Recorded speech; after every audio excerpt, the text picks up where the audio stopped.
We are taking your calls live out to Peter Odom and Tamara Holder. Unleash the lawyers. Peter Odom, say you're the defense attorney. Did you see your client talking to police? Her story gets more and more bizarre. How after only 24 hours, she starts identifying with her kidnappers?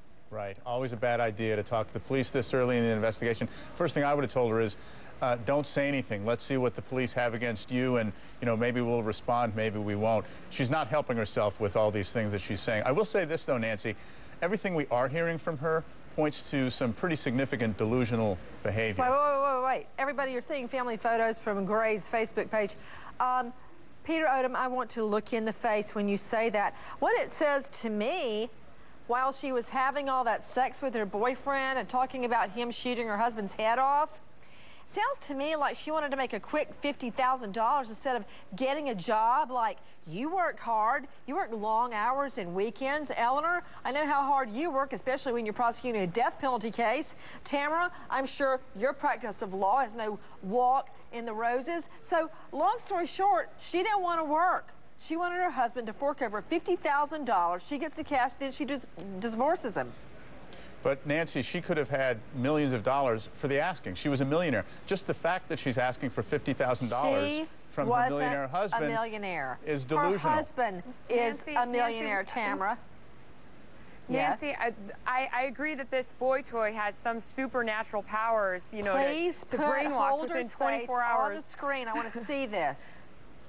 No, he has supernatural powers or something. But the seriousness of this case, Nancy, is that her two this children. Woman has a pattern. She has a pattern. This woman has a pattern of mental illness, alcoholism, cheating. What pattern? It does not end here. What pattern, Tamara? Alcoholism, treatment. You said mental illness. You said mental illness. Well, she was treated in rehab. That's not mental illness. They go hand in hand, Nancy. What mental illness, Tamara Holder? It's undiagnosed. She needs to be diagnosed. Yeah, she was none. released without being diagnosed. The lawyers, Eleanor Odom, Peter Odom, Tamara Holder.